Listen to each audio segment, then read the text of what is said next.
Kıbrıs'ın Sesi TV 2020 ekranlarından iyi akşamlar sevgili izleyenler. Gündem Özel programında sizlerle birlikteyiz. Diyalog Medya Genel Yayın Yönetmenimiz Sayın Reşat Akar'la beraber. Evet, yeni bir haftaya başlıyoruz. Bakalım bu hafta hükümet kurulabilecek mi? Malum hükümet kurma görevi CTP Genel Başkanı Tufan Erhürman'a verildi. O da bu akşam parti meclisinden alınacak yetkinin ardından çalışmalara başlayacak. Yarın diğer siyasi parti başkanlarıyla görüşmesi bekleniyor. Bu arada Meclis Genel Kurulu bugün toplandı. Çok kısa bir görüşme gerçekleştirdiler. Yaklaşık yarım saat sürdü. Evet ve diğer bugün ele alacağımız konular. Diyalog gazetesinde bugün manşetten paylaşıldı. Haber zor günler başlığıyla aktarıldı. Güzel Yurt'taki esnafın son durumunu sizlerle paylaşacağız. Trafik kazalarıyla ilgili de rapor açıklandı. Rakamlar oldukça artıyor gitgide.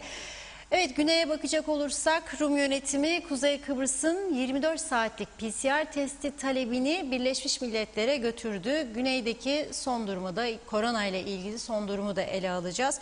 Ve Birleşmiş Milletler Genel Sekreterinin geçici Kıbrıs özel danışmanı Lütte 30 Kasım'da buraya geliyor.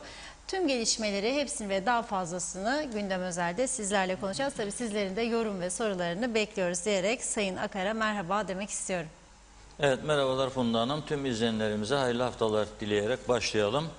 Evet, aslında üzücü bir hafta sonu geçirdik. Cumartesi programımız yoktu diye konuşamadık tabii. Pazar günü de. Öncelikle bu şiddetli yağış ve hortum özellikle nedeniyle zarar gören tüm vatandaşlarımıza bir kez daha geçmiş olsun dileklerimizi iletiyoruz. Burada önemli olan şimdi Cuma günkü programımız içerisinde o anda kadar devlet yetkililerinin pek ortada görülmediğini söylemiştik ve çağrı yapmıştık buradan. Bu insanların yardıma ihtiyaçları var. O bölgelerle ilgilenecek insanların olması lazım. Kaymakamlıklar ne yapıyor? Devlet ne yapıyor diye acil yardım heyetlerinin bu konuyla ilgilenmesi gerektiğini söylemiştik.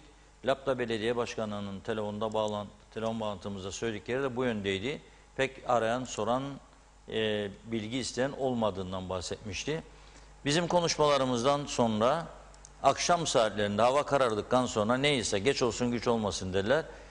Oralara ziyaretler başladı. Sonra kaymakamlarla toplantılar başladı. Bir de ertesi günü, cumartesi günü tekrar zarar gören bölgeleri Cumhurbaşkanı ziyaret etti, bazı bakanlar ziyaret etti. Fakat arkadaşlarımızı gönderdik oraya. Konuştu zarar gören insanlarla. Gelenler oldu, geçmiş olsun dileyenler oldu. Fakat zararı kimin karşılayacağı konusunda bir kelime eden olmadı dediler. Bu çok ilginçtir. Neden böyle? Çünkü hükümet yok. Neden böyle? Çünkü mali durum iyi değil, iç açıcı değil. Maliye Bakanı da konuşamıyor. Çünkü önünü göremiyor. Ortada bir hükümet yok. 18 Ekim'den beri, ki ondan öncesi de seçim propagandasıydı. Gene doğru dürüst icraat yoktu. Aman seçimler olacak diye onu yapmayın, bunu yapmayın falan. Seçimlerden sonra da Ersin Tatar Bey gitti saraya oturdu. Oh! O 5 sene garantideyim diyor. Şimdi bu tarafta UBP'lilerin boynu altında kaldı. Verdiler Ersan Saner Bey'e görevi. Ersan Saner Bey gerçekten bu ülke, bak samimi söylüyorum, bu ülke birçok konuda Dünya Rekorlar Kitabı'na aday yegane ülkedir. Yani daha önce çok söyledim. Nüfusa göre siyasi parti sayısı, nüfusa göre birlik, dernek, cemiyet, nüfusa göre sendika sayısında dünya birincisi. Nüfusa göre kalp kanser hastalıklarında dünyanın ilk 5'inden biri. Trajikomik olaylarda dünyanın en önde gelenlerinden. Düşünün siz, anayasa mı, baba yasa mı, yasa mı bilmiyorum, bir yerde diyormuş ki görevi aldığında 14 gün içinde kurması lazım. Kuramazsa iade eder. Yahu sen zaten birinci turu yaptın. CTP'ye gittin, dedi sana. HP'ye gittin, dedi. YDP varız dedi elimizi taşın altına sokmaya. DP başkanı evet dedi, parti meclisi karar aldı. Fakat 2 tane arkadaş o partinin içerisinde ondan sonra yan çizdi. Vermeyik dedi. Bunları gördün zaten. Parti meclisini topladı, yetki aldı Ersan Saner. Sonra bu turdan sonra parti meclisini topladı, anlattı. Demişler kendisine, bir turcuk daha yap da görelim bakalım ne olacak. Nasıl olsa vakit bol, hükümet olsa da olur, olmasa da ne olacak? 2. tura döndü. 2. tur görüşmeden sonra da gene HDP'den olumlu yanıt alamadı. YDP'den olumlu yanıt aldı. DP'den gene başkanından olumlu yanıt aldı. 2 tanesi yok dedi. Ve bekledi. Son saniye dakikasına kadar kullandı ve gitti görevi öyle iade etti. Son dakikasına kadar. 14 gün. Ya o zaten daha yemeğin kokusu başından bellidir. Bozuksa yemek, kötü kokuyorsa zaten alıyorsun kokuyu. Durdurursun ateşin üstüne alıp, ne var? Bu yemeğin içinde bir yanlışlık var. Herhalde tuzu çok koydum, ne bileyim, yahut da koyduğum et bozuktu, tavuk bozuktu. Durdurursun. Yok ki koku devam eder, sen hala daha kaynatmaya devam. Sonra da dök tencereyi çöpe gitsin. Niye 1 saat ateşte tuttun ki sen bunu? Son dakika gitti verdi. Ondan sonra ayrıldı. Aynı gün bu defa Cumhurbaşkanı dedi ki, halbuki dedi vardı zemin dedi. Yani olabilirdi, niçin olmadı ben de anlamadım dedi. Nasıl olabilirdi? Kurultayını bile yapmadı partin. Neyse. Bu defa Tufan Hoca'ya verdi. Tufan Hoca da elimizi taşın altına sokarız demedi ama ülkenin içinde bulunduğu kritik süreçlerden falan söz etti. Onda da çıkan sonuç, yani benim gözlemlediğim, yani istiyor Tufan Hoca, kurabilirse deneyecek bu işi. O da görevi aldığında cumartesiydi. Pazar günü şeftali günüdür Kıbrıslıların. Mangal yanacak. Hava raporunu da aldık. Pazar günü gayet güzel diye. Kimisi balık logan sayacak, kimisi şeftalisini yapacak mangalda. Onun için olmazdı. Pazartesi gündüz herkes çalışır. Pazartesi gece bu gece yapılacak. Yarın da Allah kerim amin herhalde o başlar. Bu da UBP'ye bir ziyaret. Hoş geldin, hoş bulduk. Kahveler sade mi olsun, şekerli mi olsun, orta mı olsun? Oradan çıktık gittik o bir tarafa. Kahveler John mu olsun, Sultan mı olsun, Mehmet Efendi mi olsun? Onda da 2. kahve. Ondan sonra 3, ondan sonra 4. Allah kerim amin. Ya gülerler bize. Bak Allah halimize. Bir avuçluk memlekette bu meclisin içinden aslında hükümet çıkabilir. Ama şimdi öyle bir noktaya geldi ki mesela çıkabilecek tablo CTP, UBP. UBP daha çok sayıda, ona verdiğinde görevi sen onunla kurmadın. Biz yokuk dedin işrahat hükümetinde. Şimdi sen ona gidip diyeceksin gel benim man, kabul eder mi bunu? İmkansız. Peki ne kaldı? HP. İkisinin sayısı gidecek HP'ye. Ötekilerinin de konuş diyecek HP herhalde kendisine de sonra biz karar verelim. Çünkü ikisinin sayısı yetmez. 12, 9 daha 21. Gidecek tepeye başkan diyecek biz varık. 3 kişi 24. Ama o 2 tanesi sonra varık yok bilmem ne diyecek. Hadi varık dedi, bu da var. Serdar Bey çünkü 4'lüyü sevdiydi. Maliye Bakanlığı da olduydu. Gene olabilir diye düşünüyor. 24 olacak. Gene yetmeyecek. Toplumcu Demokrasi Partisi 3 milletvekili de onun var. Onlar da gelirse 27. Peki Halkın Partisi niçin ayrıldıydı? 4'lüden de bozduydu hükümeti de UBP ile gittiği nikah hakkıydı. O zaman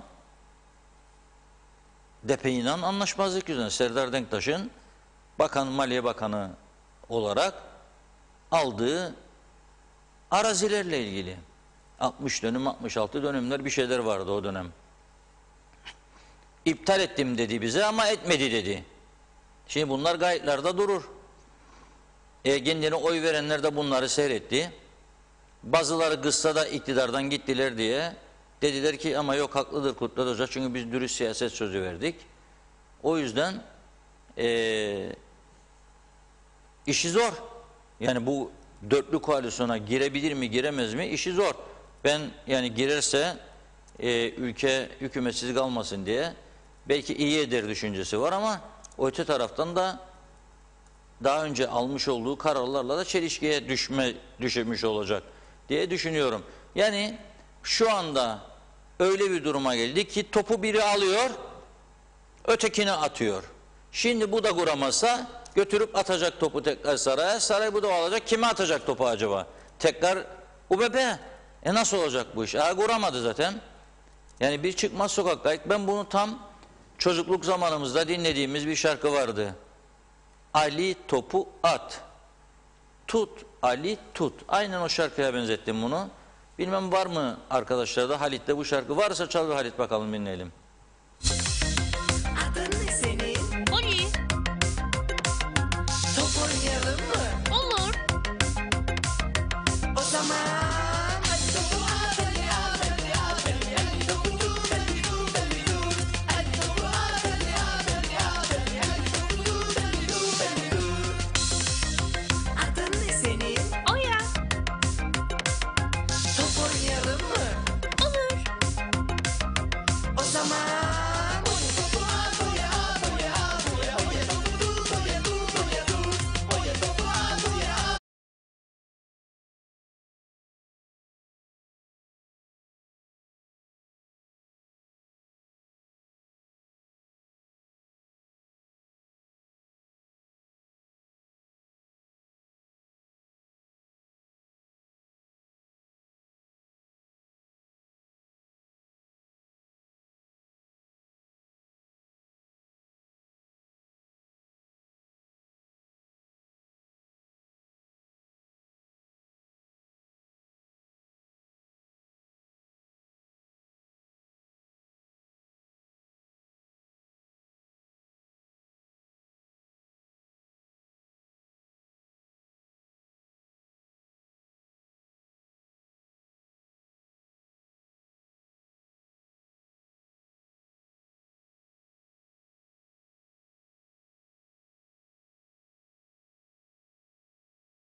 Ali Tut. Ne güzel bir şarkı. Aslında bunun çok değişikleri var da bu yeni düzenleme çok beğendim bunu.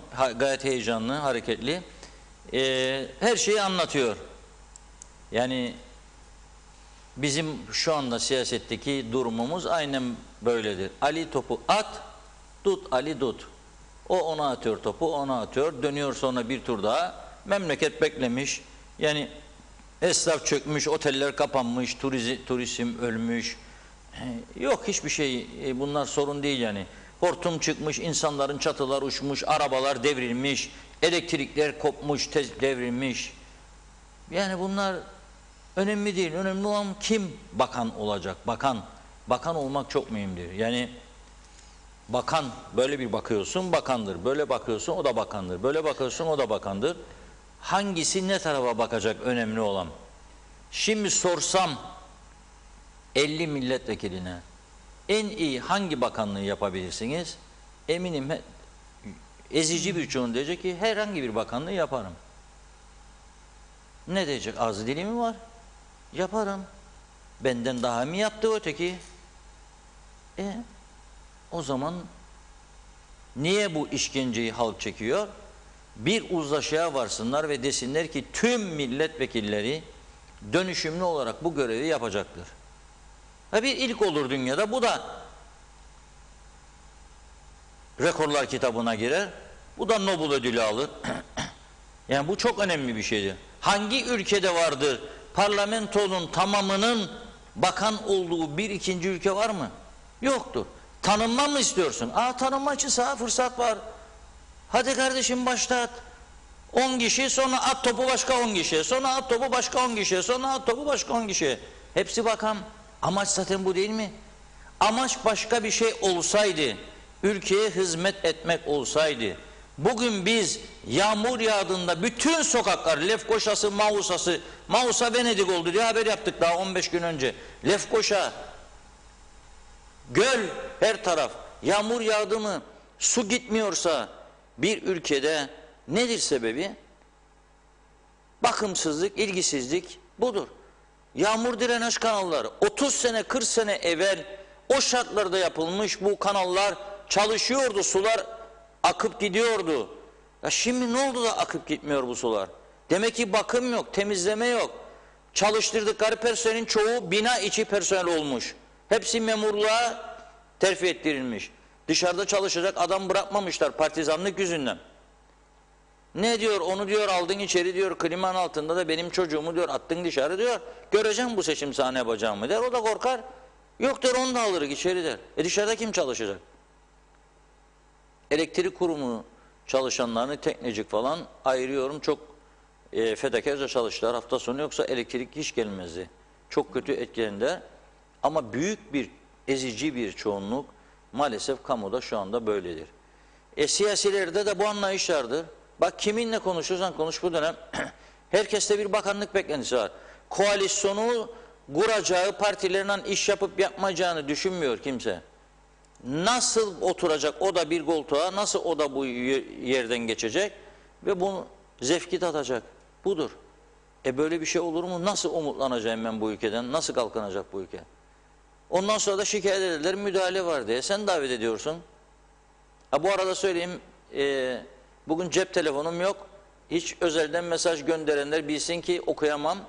Cep telefonuma birisi dualar okudu galiba, iflas etti. Onun için o duaların yüzünden bugün cep telefonum yoktur yanımda. Yarın kısmetse halledebilirsek halledeceğiz. Olacaksa olacak. O zaman telefonun yanımızda olur ama bugün ne WhatsApp ne Messenger ne normal mesaj hattından mesaj alamıyorum. Gönderilenler de okunamayacak. Yani o yüzden programın altına bizi Facebook'tan izleyenler programın altına mesajlarını lütfen atsınlar. Çekinmesinler, isimleri de görülecek diye. Yani neticede görünse de görünmese de korkacak bir şey yok yani. Vatan hainliği yapmıyoruz burada. Sorunlarımızı irdeliyoruz. Ne düşünüyoruz, ne ediyoruz? Gerçekten sorunları irdeliyoruz burada. Şimdi Tufan Hoca ne yapacak?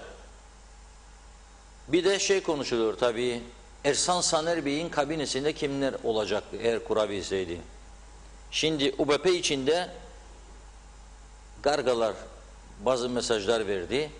Faiz Bey o kabinedeki yerini koruyacaktı. Çünkü büyük bir fedakarlık yaptı, çekildi diye. Hasan Taçoy Bey de öyle. İkisi de görevini sürdürecekti. Ama bazı bakanlar değişecekti ve yenileri gelecekti. Onlar da çok heyecanlanmıştı UBP içerisinde göreve gelecekler diye. Fakat olmadı. Şimdi Tufan Bey bu işi nasıl başaracak? Başarabilecek mi? Onu göreceğiz. Kendisinin başkanlığında bir teknokrat kabine mi kuracak acaba? Yoksa ve buna ikna edebilecek mi diğer partileri bir erken seçim şartıyla? Peki erken seçim ne zaman olabilir? Büyük bir çoğunluğa göre Haziran ayında Ersin Tatar Bey'den boşalan milletvekilliği için zaten sandığa gidilecek. Dolayısıyla tüm parlamento yenilensin. Peki sandığa nasıl gideceğiz? Mevcut seçim yasasıyla mı? Yoksa değişecek mi? Değişirse nasıl bir hal alacak? Ayrıca baraj böyle mi kalacak? 5 mi kalacak? 6'ya mı? 7'ye mi? 8'e mi çıkacak? 10'a mı çıkacak? Yoksa daha aşağı mı inecek? Benim bir teklifim olmuştu Cuma günkü programda. Aslında vatandaşların ne söylediğinden merak ediyordum. Şimdi onu da izleyeceğiz hep birlikte. Birkaç vatandaşımızı. Teklifim vardı benim de. Milletvekili sayısını 300 yapsınlar. Bakan sayısı da 100 veya 150 olsun. Ve bir takım yeni isimler koydum. O zaman bölününce görev yetkileri belki işler daha iyi olur. Yani mesela sadece elektrikten sorumlu bakan, sadece sudan sorumlu bakan, sadece yollardan sorumlu bakan, sadece kanalizasyondan sorumlu bakan, sadece parklardan sorumlu bakan, Sadece şeftali kebabından sorumlu bakan, mesela şeftalinin kalitesi düşüyormuş diye şikayetler var. Hellimden sorumlu bakan, hellim kalitesi çok düşmüş, keçi sütün oranı azmış. Şimdi Tarım Bakanı düşünsen, ormanlarla ilgilenecek, kuruyan göletlerle ilgilenecek, yağmur yağmadı, yağmur doğasına çıkmak isteyen köylülerle gidip konuşacak, onlara destek verecek. Kuraklık olmuş, çiftçiye kuraklık parası bulmaya çalışacak. Ne bileyim, sütçü üreticileri, süt imalatçıları birliği diyecek ki biz ihracattan para kazanamıyoruz, teşvik isteyecek. Hayvancılar diyecek ki sütün fiyatı çok düştü, biz artış isterik, geçinemiyoruz. Yem fiyatları arttı, düşür. Toprak ürünleri diyecek biz battık, bittik, para yok, pul yok, zarar ettik, bütçe yok, bilmem ne. Hep bunlarla uğraşacak Tarım Bakanı. Halbuki şimdi Hellim'le bir tane bakan mesela, Hellim'den sorumlu bakan. Ne olacak? Sadece hellimle uğraşacak, kalitesini güzelleştirecek, kooperatifi denetleyecek, öteki hellimcileri denetleyecek, köyleri gezip yapılırken hellim alacak diyecek, beğenirse aferin diyecek, sertifika verecek, beğenmezse daha iyisini isteyecek falan. Yani bu olması gereken bir şeydir. Yani ne var? 300 milletvekili, 100 bakan, 150 bakan, herkes birbirine bakar. Bakalım vatandaşlar ne diyor? Evet. Milletvekili olan herkes bakan olmak için mücadele ediyor. Evet. Nasıl değerlendirirsiniz bunu? Vallahi iyi de değerlendirmiyorum çünkü herkes koltuk peşinde. Hizmet yok, koltuk peşinde. Ama biz de olalım o zaman ya, her önüne gelen olsun. Yani Türkiye'de daha önce yaşandı bu zaten, 250 ile 300 bakan varken 570'e çıktı. Daha iyi bir ödenekler verilsin herhalde bakanlara diye. Burada da olabilir, sorun yok. Yükseltelim mi? Yükseltelim ya, hatta 500 olsun yani. Yani daha da güzel bir şeyler olur herhalde. Yani amaç burada yükselttiğin zaman halka daha iyi bir verim sağlayabilecekse olabilir ama Var mı öyle? demektir. Bu anlayışla böyle mücadele versinler.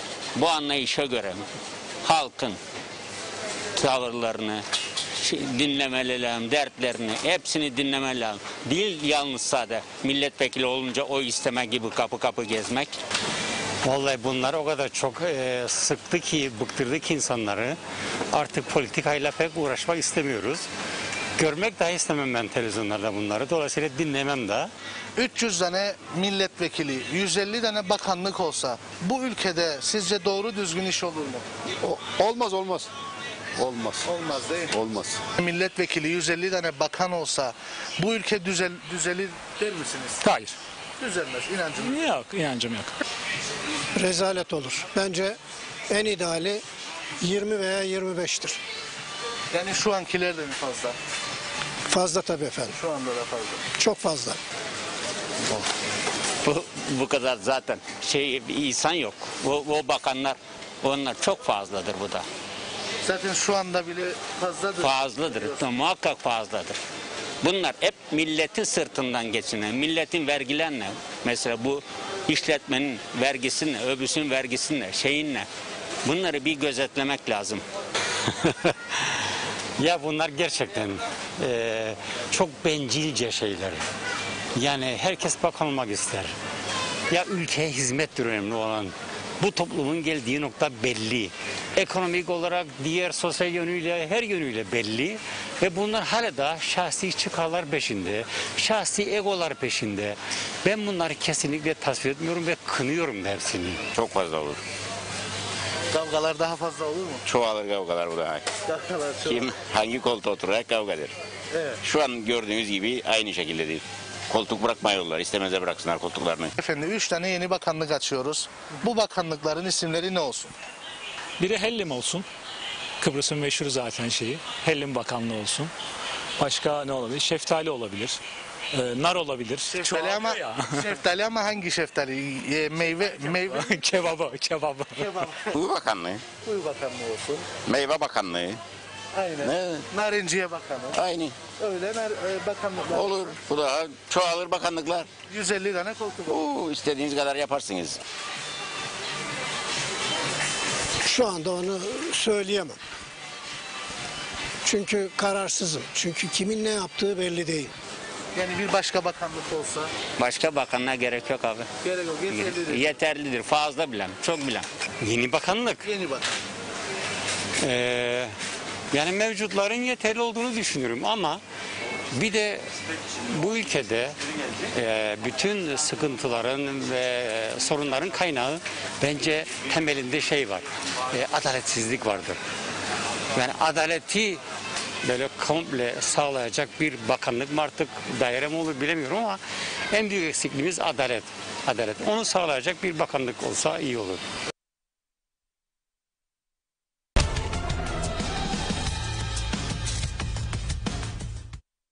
Evet, röportajları dinledik. Kimi zaman güldük. Bak Vatandaşın tepkisi. demek kalbimin içini okuyor Evet. vatandaş da. Biri dedi ki Hellim Bakanlığı olsun dedi. Onu söyledim. Hellim bu ülkenin gururu, bak Rumlar teşkil etmek için canlarını yiyorlar. Biz müdahale ettik. Sanki çok kaliteli hellim üretiyormuşuk gibi. Müdahale ettik ve Avrupa Birliği karar alamıyor. Çözüme bıraktı bu işi. Şeftali dedim biraz önce, gurur kaynağımız. Şeftalisiz hafta sonu geçer mi? Tabii onun o kuzu gömleği dedikleri veya terp dedikleri kuzunun gömleği ince olması lazım. Bunu kim denetleyecek? Tarım Bakanı şimdi bırakacak bu kadar işi, kuraklık, muraklık, yani dereler, mereler de gidecek, şeftalinin terpine ilgilensin, olmaz, yapamaz yani. Onun için ayrı bir bakanlık olursa bu işlerine ilgilenir, kasapları denetler, çıkardıkları şeyin kalitesini görür, kıymaları denetler, ona göre bir puanlama yapar, başarılı olanlara plaket verir, bu mesaiyi rahatlıkla doldurabilir. Nar Bakanlığı olsun dedi. Nar da şu anda ülkemizin gururudur. Çok miktarda üretim var ve zannederim gene elde kalacak. Çünkü alıcı yok. Alıcı az. Dün baktım 1,5 liraya düşmüş kilosu. Bazı yerlerde narın 1,5, 1,70, 1,80 böyle gidiyor. Yani Rum tarafında kilosu 3,5-5 euro arasıdır bildiğim şimdi narın. Bizde TL olarak diyorum 1,5, 1,75. Toptan alırsan 1 liraya bile alabilirsin belki de. Çok da değerli bir ürün. Tam zamanı şimdi. Antioksidan deposu. Yabancılar der ki bir nar günde tüket diyor. Doktordan uzaktır diyor. Yani yabancı tıp uzmanlarının sloganıdır bu. Ama biz bunun da kıymetini bilemiyoruz. Yiyen de az, tüketen de az. Birçok bayan tembellik yapıyor. Ellerim diyor şey yapacak diyor, Ya, kararacak boyanıyor. diyor, parmaklarım diyor. Nasıl olacak, istemiyor bunu. Açıp soyması zor, ezerim mezerim diyor, yapmak istemez. Yediği zaman bir kaşık yiyor ya bir avuç atıyor ağzına, zannediyor ki gerekli vitamini aldı, öyle değil. Sıkma desen en iyisi yarım bardak günde nar suyu, müthiş bir olay. Ama o da zahmetli. Makine alacaksın, makine koyacaksın, sıkacaksın. Kadın diyecek ki gene kirlettin ortalığı, darmadağın ettin falan filan. Çekiniyor. Halbuki bunun için çok büyük bir fırsat var. Allah bize bu fırsatı verdi, yarattı. Değerlendirmek lazım. Ama ne kadar da yesek nar, bu nüfus tüketemez bunu belli ki. Üretim iyi gidiyor. Oteller boş, turist yok, yoksa oteller çok tüketirdi. Öğrenci yok, öğrencileri de alamıyor. Dolayısıyla narda sorun yaşanır. Onun için neden olmasın, bir nar bakanlığı da olabilir. Belki pazar bulur, satar, üretici canlanır, para kazanır, daha çok üretim yapar. O açıdan da fena değil diyorum ben de. Bu bakanlık isimlerini beğendim. Evet, gerçekten güzel. Bakalım izleyicilerimiz neler söylüyor bu yaşanan duruma. Yorumlara bakalım hemen. Necdet Mavi Gözlü ile başlıyoruz. Hayırlı akşamlar, iyi yayınlar Funda Hanım, Reşat Bey demiş. Alev Yıldırım, hoş geldiniz, iyi haftalar diyor. Mehmet İnancı da hoş vakitler değerli dostlarım. Huzur içinde bir yayın dilerim. Kolay gelsin demiş. Teşekkür ediyoruz. Caner Şefik de iyi yayınlar diliyor. Alev Yıldırım, geçen hafta yazmadım sanılmasın ki izlemedim. Sadece evden izlediğim için yazamadım diyor. Tüm ekibe selamlar. Oradaki gözümüz kulağımız oldunuz. Sağ olasınız. Sağlıkla inşallah diyor. Teşekkür ediyoruz. Ve çok büyük geçmiş olsun. Yaradan bir daha yaşatmasın demiş. Şükrü Özgen, iyi yayınlar Funda Hanım. Reşat Bey, kolay gelsin. Mehmet Salih, iyi yayınlar diliyor. Mustafa Özcan, iyi yayınlar. 4-5 gündür Lefkoşa'da su yok. Belediye, devlet su işleri tarafından diyor. Devlet Su İşleri Lefkoşa Belediyesi tarafından demiş. Belediye santrale su verildi diyor. Belediye su birikimi ikinci bir patlak oluştu. Ya akşam ya yarın diyor. Bir tarafta gördükçe kahrolduğumuz yıkımlar, felaketler, diğer tarafta Mercedesler, saraylar. Durumumuzun en güzel özeti Ömer Hayyam'dan. Celladına aşık olmuşsa bir millet, ister ezan ister çan dinlet, itiraz etmiyorsa sürü gibi illet, müstahaktır ona her türlü zillet demiş. Metin Maraşeli, hoş vakitler, kolay gelsin, iyi yayınlar dilerim demiş. Ay Yıldız, iyi yayınlar Reşat Bey, ekmeğe zam hükümet mi yaptı? 1500 lira özel sektör yardım yapılacaktı. Neden yapılmadı? Bilginiz var mı? Teşekkürler demiş. Fatoş Köroğlu, iyi yayınlar Reşat Bey, Funda Hanım. Hüseyin Koltan, iyi akşamlar Funda Hanım ve Reşat Bey, iyi yayınlar, iyi haftalar dilerim. Kolay gelsin. Doğru haberin adresi. İyi ki varsınız. Allah sizden razı olsun. Teşekkür ederiz demiş. Bizler de teşekkür ederiz. Nikos Bülent Antonio, iyi yayınlar, iyi haftalar dilerim Funda Hanım, Reşat Bey. Bu PCR testlerini 24 saate indirdiler. Sizin hükümet diyor. Pirgo'dan Lefkoşa'da işlemeye gelenler bugün mecburen Rum tarafından işe gelebildiler. Yarın Rum hükümeti de bu tarafa işe veya başka amaç için gelenlere 24 saat PCR testi isterse ne olacak? Rum hükümeti mi suçlu olacak? Bir gün bizim köyde tüm köye 5 dakikalık test yaptılar korona için. Ücretsiz olduğunu söylüyor. Herkes yaptı. Negatif köy Presterono saygılar demiş. Rıdvan Boranlar yok diyor. Denktaş bahane, UBP kandırdı kendilerini. Hepsi sonradan görme yorumunda bulunmuş. Nihat Aras iyi yayınlar diliyor. Armah Temel iyi yayınlar Funda Hanım ve Reşat Bey. Funda Hanım, Reşat Bey'e sorar mısınız? TDP'nin tanımadığı Cumhurbaşkanı'nın verdiği hükümet kurma görevini tanır mı diye sormuş. Metin Maraşali, voleybol topu oynamayı bir an önce bıraksınlar. Ekonomi kötüleştikçe diyor içinden çıkılmayacak duruma girdi. Tsunami olmasını mı beklerler demiş. Metin Erdem, Kuzey Kıbrıs hükümeti 3 maymunu oynar. Ne yazık ki diyor. Şerife Turgay Derya, Funda Hanım, Reşat Bey iyi akşamlar. Döviz yine yükseliyor. Hükümet yok. Allah sonumuzu hayır eylesin demiş. Sercan Öznisan, bu bakanlar Kuzey Kıbrıs'ı acınacak hale getirdiler. Fasafiso her şeyiyle demiş. Necdet Mavi Gözlü, tüm milletvekilleri hepsi birden bir ilki yapsınlar ve istifa etsinler. Zaten elle tutulur bir iş yaptıklarını yıllardır görmedik, göremeyeceğiz de diyor. En azından hepsi birden istifa etsinler ve halkı sevindirsinler demiş. Osman Berker Karaosmanoğlu, Londra'dan selamlar. İşleri güçleri maskaralı, kuşlar bile halimize gülüyor diyor. Hasan Yalınca, Reşat Bey, bu saydığınız ülkedeki tüm bu olumsuzlukların en büyük sorumlusu kimlerdir diye sormuş. Nihat Aras, bence barajı yükseltmeleri lazım. Bir iki tane milletvekili de ortaya girmesin, bir taraf kazansa daha iyi olur diye düşünüyorum diyor. Tuncay Arıgan iyi yayınlar diliyor. Gürkan Bengü Giritli de aynı şekilde. Gökhan Gazcıoğlu, oldu olacak bir de yağmur duası yapacak bakan yapsınlar demiş. Alper Pehlivan, hepsi bakan olsun, hükümet hemen kurulur diyor. Vesile Sönmez Cihan, iyi yayınlar dilerim sizlere, saatinizi beklerim izlemek için. Alemsiniz, ağlanacak halimize güldük. Spor yapmak, bir oraya bir buraya koşturmak güzeldir. Sonuçta bakan olmak var, halk kimin umurunda diyor. Emine Özatilla da iyi yayınlar Reşat Bey, Funda Hanım. Yazıklar olsun, ülkenin durumu belli. Bir araya gelip hükümet kurmadılar. Bir kindir gider. Halkı düşünen yok. Ne yüzle seçim zamanı oy isteyecekler? Tufan Hoca da belli neyi yapacağı. 2 günden sonra parti meclisini toplayacak. Konuşurken mangalda kül bırakmazlar. Dünden görüşmelere başlaması lazımdı. Hepsi bakan, kapıdan bakarlar. İyi ki varsınız demiş. Evet, Oğuzhan abi, asgari ücret durumu nedir? Reşat Bey var mı diyor gündemde. Gerçi hükümet yok demiş. Evet, Alper Pehlivan 50 milletvekili 50 bakanlar kurulu diyor. Adnan Tatlı, Reşat Bey seçim uğruna devlet çalışanlarını memurluğa getirdiler. Indian, Pakistan ve Afrikalılar artık temizlik, tertip, düzenleme, hatta pandemi otellerinde veya yurtlarında bile bu insanlar hizmet veriyor. Daha ne olsun, Allah razı olsun, bu yabancı iş gücü de olmasa ülkenin durumu vahim demiş. Ulus Barani, iyi yayınlar Reşat Bey. Kuzey Kıbrıs'ta nüfus kadar bakan var. Neden mi?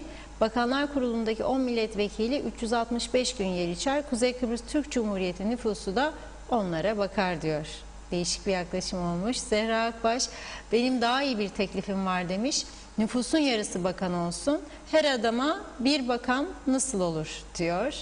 Ethem Durak, efendim esas gaye Ali Veli başbakan olacak değil, kurulacak hükümetin federasyon fikrine değişmesi, Türkiye'nin çizgisine gelmesi lazım. Aksi halde zorluk çıkacak diyor. Fevzi Ogelman, iyi yayınlar Reşat Bey, Funda Hanım. 150 bakanın her birine birer kara Mercedes ve şoför alırsanız ülkenin işsizlik sorunu çözülür. Bir de ıspanak bakanı olmaz mı demiş. Günay Şeherli, hayırlı yayınlar dilerim. Topu al, Ali topu ver. Ali değil, önemli olan gol atmak. Hükümet kurulsun, biz de isteriz ama halka hizmet verecek vekiller isteriz. Sorunlarımız ülkede çoktur. Belediyeye giden beni isim değil diyor. Benim işim değil diyor. Çevre dairesine giden benim sorunum değildir diyor. Bizim sorunlarımıza eğilecek bir hükümetin kurulması gerekir. Milletvekilleri ev ev dolaşıp halkın sorunlarını meclise taşımaları şart. Bizim şah damarımız Türkiye ama hükümeti olanlar da çok iyi düşünün. İş yapacaklarsa seçilsinler. Halkın istediği bu. Oturursunuz Türkiye ile bütün sorunlarınızı ortaya koyarsınız ve çözersiniz. Mazeret asla kabul etmem. Hizmet yapmak boynunuzun borcu olsun. Eğer halkı düşünürseniz topu alıp kaleye gönderirsiniz. Gerekirse 13 maaş ortadan kalksın diyor. Arif Kuruoğlu, zor işimiz bu memlekette, her makam cebi doldurma peşinde demiş. Mehmet İnancı, Londra'da en pahalı meyve Reşat Bey diyor. Sizde 1,5, Londra'da 1 lira 20 peni normaliymiş. Ve Necdet Mavi Gözlü'nün de mesajını okuyayım, ondan sonra bir ara verelim mesajlara.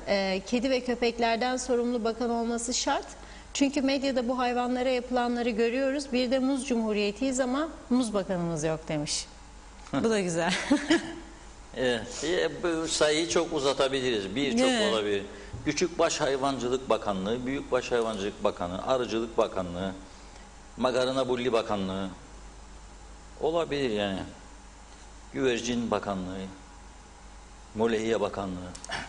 Sayıyı çok uzatma mümkündür. Bunlar hepsi de bizim özel kültürümüzdür yani, Kıbrıs kültürü. Molehiye dedik mi Kıbrıs. Mart ayında pandemi başladığı zaman Covid-19 salgını, Nisan ayında bir Arap dergisinde bir yazı okumuştum ve buraya da getirdim programa. Koronaya karşı Molehiye dedi Arap. Orada da çıkıyormuş. Ve ben onu geldim okudum, burada programda okudum. Suriyeli bir doktordu bunu yazan Molehiye. Sıcak ülkelerde yetişir. Bizim de çok değerli bir ürünümüzdür. Mesela buradan Kıbrıs'tan Londra'ya bile eskiden kurutulmuş keten torbalar içerisinde taşınıyordu. Hatta İngiliz bir defa durdurmuş, uyuşturucu zannetti. Baktı gördü, uyuşturucu benzer. Bu acaba şey mi diye, uyuşturucu madde mi diye alıp incelemiş de ondan sonra serbest bıraktı. Bu nedir? Bu demiş bizim moleyhamızdır. Ne moleyası ya? Anlatmış işte, nane gibi bir ot kurutuyorsun, kuruyunca böyle oluyor diye. Onun için o şekilde kurtardı, yoksa cezaevine de gidebilirdi yani. Hin keneviri mi dedi adam bu. Görünce bir anda kurutulmuş Hin kenevirine benzetmiş. Neyse, inşallah bu sıkıntıları atlatacağız yakında. Tufan Hoca da kuramazsa başka hoca kuracak veyahut da erken seçime gidecekler. Bir cumhurbaşkanlığı seçiminin bu ülkede hemen seçim sonrasında nelere mal olduğu ortaya çıkmıştır. Görevlendirme de yapmadı diye suçlanıyor Sayın Tatar. Yapsaydı bunlar olmazdı diyenler var. Onun da kendi kafasına göre bir hesabı vardı mutlaka. Partisinin kurultaydan sonuç alacağını düşünmüş olabilir. Almadı, gitmedi, yarıda kaldı. Neyse, önümüzde ciddi tabii sıkıntılı bir süreç vardır. Bu koronayı hafife almamak lazım. Evet. Şimdi evet, sorulardan bazıları şeydi, gördüm.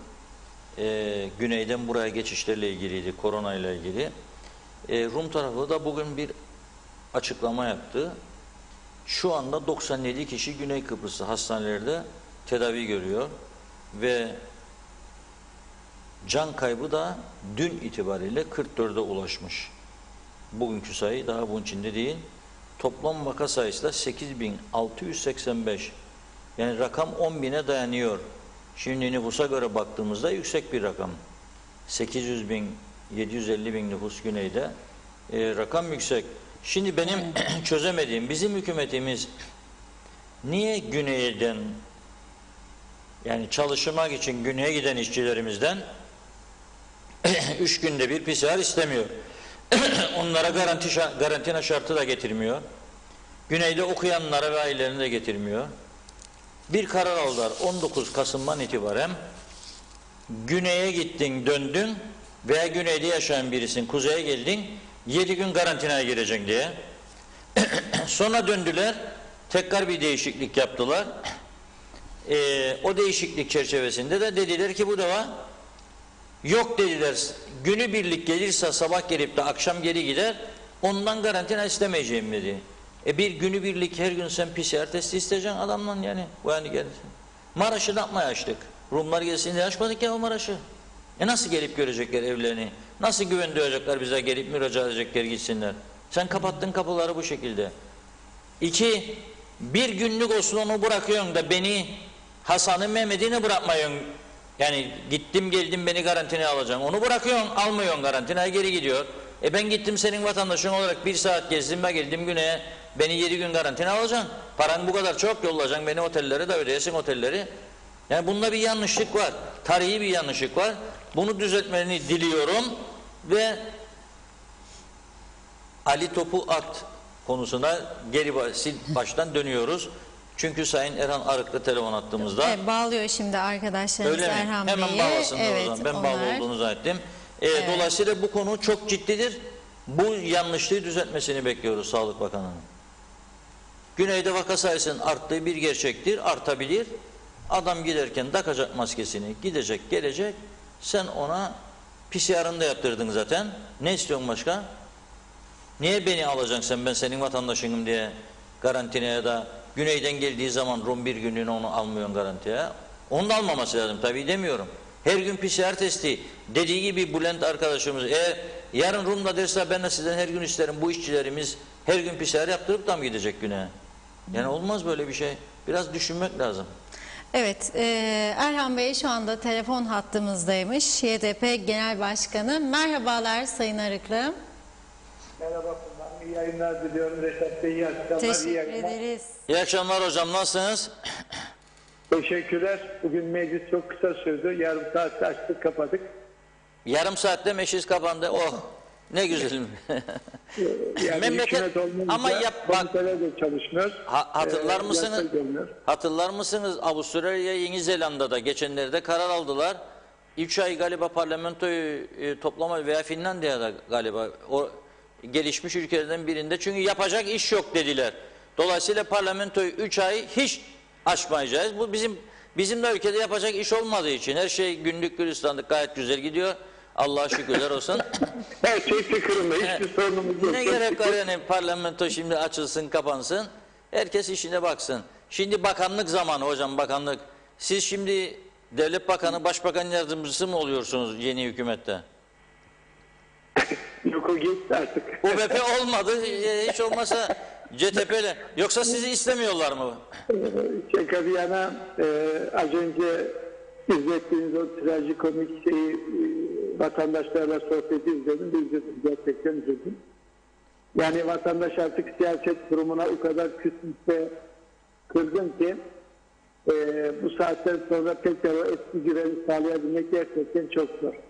Evet. Kendimizi vatandaşa anlatamıyoruz. Vatandaş meseleye sadece koltuk açısından kavga ettiğimiz şeklinde bakıyor ve öyle yorumluyor, öyle algılıyor. Bizde çok büyük hatalar var. Tabii vatandaşın algısında da sıkıntılar var. Ama asıl büyük sıkıntı bizde, siyaset kurumunda. Evet. Peki şimdi Tufan Hoca sizce bu hükümeti kurabilir mi? Ne düşünüyorsunuz? Yani 1-2 saat içerisinde Cumhuriyetçi Türk Partisi'nin parti meclisi toplanacaktır ve orada Tufan Hoca yetki alacaktır görüşmek için. Evet. Ama ben Tufan Hoca teknokrat hükümeti olmadan normal bir icraat hükümeti kuracağına ihtimal vermiyorum. Çünkü bu şartlarda bu meclisten bir icraat hükümeti çıkmaz.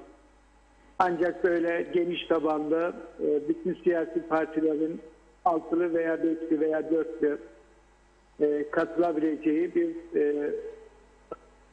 erken seçim hükümeti kurabilir. O da ancak teknokrat olması kaydıyla. Evet, bu durumda sebebine gelince evet. Bu ay içerisinde Aralık ayı sonuna kadar hep söylüyorum takiben 1,5 milyar liralık acil sıcak paraya ihtiyaç var. Bu parayı kendi kaynaklarımızdan karşılama imkanımız yok. Mutlak surette Türkiye'nin sıcak para desteğine ihtiyacımız var. Türkiye'de en azından kendisiyle bu kadar cedelleşen kişilerin içinde yer aldığı bir kabineye açık söylemek gerekirse kolay kolay kesenin ağzına atacağına ihtimal vermiyorum ben. Yani CTP, TDP, HP, DP olursa kesenin ağzını açmaz diye düşünüyorsunuz, öyle mi?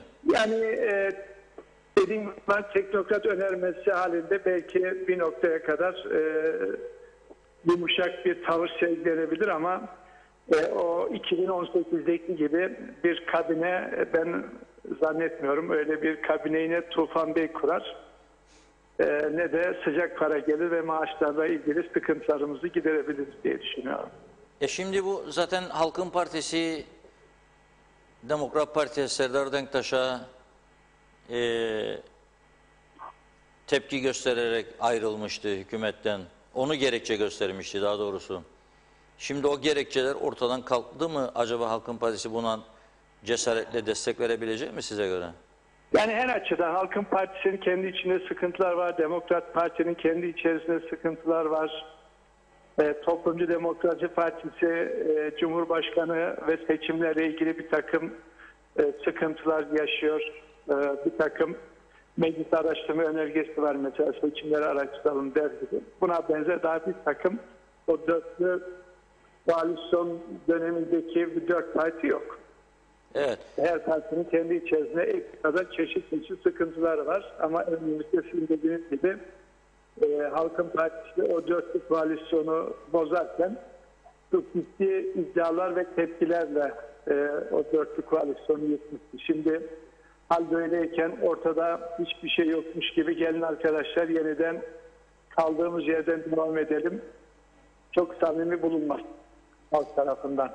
Evet. Şimdi Tufan Bey sizden randevu isterse ve sizi de geniş tabanlı bir hükümete davet ederse tavrınız ne olur? Buna katılır mısınız?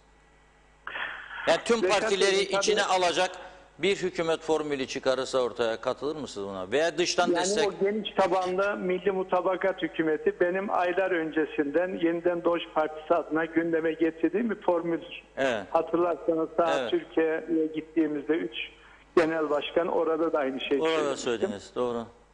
Dolayısıyla öyle geniş tabanlı bir hükümet formülüne çok ciddi şekilde ihtiyacımız var. Toplumun ihtiyacı var. Öyle bir formülle Tufan Bey ortaya çıkarsa hiç kimsenin buna itiraz etme şansı yoktur. Toplum o karşı çıkanları cezalandırır. Ama onun dışında bir formülle ihtiyaç var mı yok mu? Öncelikle Tufan Bey'in siyasi partilere önereceği tekliflere bakmak gerekiyor, içeriğine bakmak gerekiyor. Mesela erken seçim içermeyen hiçbir hükümet formülüne biz destek vermeyiz. Tufan Bey işte bugünkü CTP parti meclisinden ne karar çıkartacak ve o karar doğrultusunda yarın siyasi partilerle ne görüşecek? Arkasından nasıl bir değerlendirme yaparak ikinci, üçüncü turları yapar mı yapmaz mı bilmiyorum. Ama benim tahmin ettiğim Tufan Bey kolay kolay teknokrat olmayan bir hükümet modeline rıza göstermez. Böyle bir formülün olmadığını gördüğü anda da götürür hükümeti kurma görevini Sayın Cumhurbaşkanı'na iade eder. Siz bu erken seçimin olabileceğine inanıyor musunuz? UBP ile bu kadar görüşme yaptınız. Onlar benim aldığım bilgi sıcak bakmıyorlar erken seçime. Reşat Bey Şu anda Ulusal Birlik Partisi ve Cumhuriyetçi Türk Partisi bir erken seçime hazırlar. Benim konuştuğum hiçbir Ulusal Birlik Partisi milletvekili böyle bir durumda erken seçimden kaçma gibi bir şansların olmadığını söylüyorlar. Hatta bizimle görüştüklerinde biz acil erken seçim dedik. Demokrat Parti geç erken seçim dedi. Ulusal Birlik Partisi heyeti bize dedi ki siz kendi aranızda anlaşın. Biz uyarız. Erkense erken, geçse geç. Bizim için hiç fark etmez demişti. Evet. Dolayısıyla ben Ulusal Birlik Partisi'nden bir sıkıntı olacağını zannetmiyorum. Daha önce de Tufan Erhurman Bey'le bir görüşmemde bize erken seçim çağrısı da gelirlerse ana muhalefet partisi olarak bizim erken seçimi reddetme gibi bir durumumuz söz konusu olamaz demişti. Evet, o zaman siz de diyorsunuz ki erken seçimi içermeyen bir öneriye oy vermeyiz diyorsunuz Cengiz Uluç Partisi olarak da. Doğru. Evet. Doğru. Evet, o zaman bekleyeceğiz. Tufan Hoca turlarına başlayacak ve yine sizinle konuşacağız gelişmeleri. İnşallah. Sağ olun. Teşekkür ediyoruz çok. İyi yayınlar diliyorum. Hoşça kalın. Sağ olun. Teşekkürler. İyi akşamlar. Evet, nasıl yorumlayacaksınız Reşat Bey? Evet, diyor ki biz diyor Olumsuz. erken seçim şartı. Aslında da erken seçim olursa ne değişecek? Yani bana sorduklarında çok fazla bir değişim olacağını sanmıyorum. Yani bir parti mesela diyelim ki Yeni Doğuş Partisi çok güveniyor kendisine. Hadi şu anda 2'dir, 3 olacak, belki 4 olacak. Öteki de işte 27, 18 olacak belki veya 17 olacak. Yani böyle bir iki sandalye farklarıyla bir değişim olabilir. Ama bunun dışında bir şey olmayacak. Gene koalisyon dönemleri başlayacak. Şimdi bunun böyle devam etmesinin belirli sebepleri vardır. Bunları masaya yatırmak lazım. Yani aslında toplumun önderlerinin oturup bu ülkede önemli kurum kuruluşlar vardır. Bir ticaret odası var. Bir sanayi odası var. Bir inşaat var. Bir genç iş adamları var. Bir iş kadınları var. Ne bileyim bir otelciler derneği var. Seyahat Acenteri Birliği var. Bunlar büyük güçlü örgütler. Esnaf Sanatkarlar Odası var. Bunlar oturup bir araya gelip nasıl bir ülke istediklerine hiçbir şahsi siyasi tercihe bakmadan UBP'den Hasan'ı severdim de CTP'den de Mehmet benim arkadaşımdı. Ya ben eskiden CTP'nin üyesiydim ya bilmem ne. Onlar iş bırakacaklar. Çünkü sonunda bu hortum onları da alıp götürecek. Çatısız bir ev, çatısız bir sanayi kuruluşu, fabrika olmaz. Yani uçunca çatılar hepimiz yağmurun altında kalacağımızı düşünüp ve bir şekillendirme yapmaları lazım Kıbrıs Türk siyaseti için. Olası bir çözüm durumunda da çok gerekecek bu. Nasıl bir yönetim tarzı istiyoruz? Başkanlık sistemi mi? Yoksa bu şekilde parlamenter sistem ve devamlı koalisyonlar, devamlı hükümet krizleri, 8 ayda 10 ayda bir hükümet değişikliği, 8 ayda 10 ayda bir bakanlar, 8 ayda 10 ayda bir müsteşarlar, müdürler, kalem müdürleri bilmem neler. Yani bu bizim ayağımıza çok büyüktür bu pabuç. Böyle mi devam etmek istiyoruz yoksa düzeltmek mi istiyoruz? Bunu düzeltme şansı vardır. Nasıl düzelteceğiz? Sistemi bir ele alacak. 2, İnsanlar cesaretlendirilecek. Kim? Hem seçmenler hem de siyasette başarılı olabilecek insanları cesaretlendirecekler. Bugünkü durumda aklı başında hiçbir kimse bu sistem altında siyasete girmek istemez. Zaten o kadar çok kendilerine göre yayın aracı yarattılar ki şart değil günlük gazete olsun ya da televizyon olsun. Web TV'leri var, Facebook televizyonları var, ne bileyim sosyal medya bağlantıları var. Saldırdılar adamların üstüne. Koltuk gidecek korkusunda olanlar birilerinin ve öteki insanlar gerilir. Dur bakalım ya. Ne yapmaya ben durup durduğum yerde temiz bir adım var, temiz bir insanım, temiz bir işim var, temiz bir ailem var. Ne yapmaya bu fırtınanın içine gireyim? Yani milletvekili o zaman ne olacak? Şimdiki durumumdan daha kötü olacak. Bakan olacağım bana olacak. Çünkü benim bir başka düşüncem yok. Bakan olursam Hasan'ın ihale işini halledeyim, Veli'nin bilmem nesini. Ülkeye hizmet etmek için girecek olan bir adam ve bunu başaracağından emin olan adamlar var bu ülkede. Ama korkuyorlar. Bu siyasi yapı içerisinde bu insanlar girmez. Peki sen siyaseti düzeltmeyince, yani bu adını andığım kurumlar, kuruluşlar ve hatta büyük sendikalar, onlara da çağrı yapıyorum. Bu düzen sürdürülebilir bir düzen değildir. Bugün Ombudsman'a Telefon Dairesi Sendikası bir şikayette bulunmuş. Demiş ki kasıtlı bir şekilde telefon dairesine zarara uğrattılar, fiyatları düşürdüler, gece tarifesi falan filan. Bir de bizim maaşlarımızı kasıtlı olarak düşük gösterdiler de bize az zam yapsınlar diye. Da bu Ombudsman diyor. Ya ben ona bakmam, ben şuna bakarım. Rüzgar estiği zaman senin telefon tellerin kopuyor.